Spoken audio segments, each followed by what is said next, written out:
Dragon was learning it's tricky to stay up past your bedtime, even if it is to see a comet. Twice he tried to stay awake. 3. Now I'll And hide twice. them all over the house. He'd fallen asleep and missed it.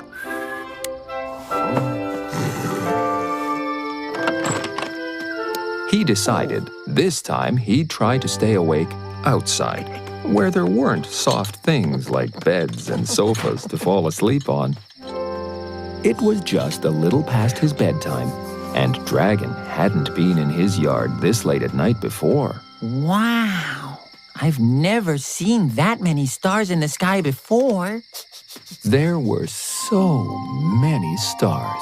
Dragon just had to try to count them. 1, 2, 3, 4.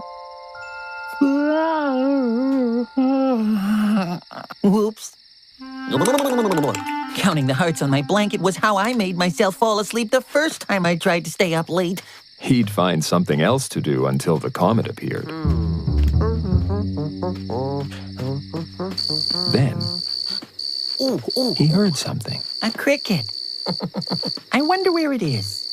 Dragon decided to look for the cricket, to keep himself awake until the comet arrived.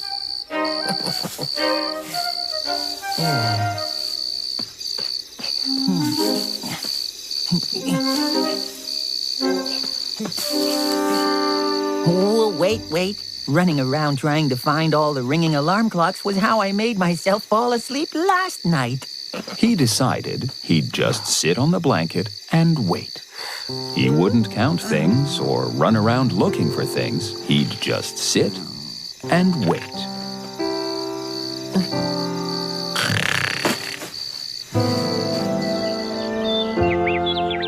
And wake up the next morning on his blanket in his yard.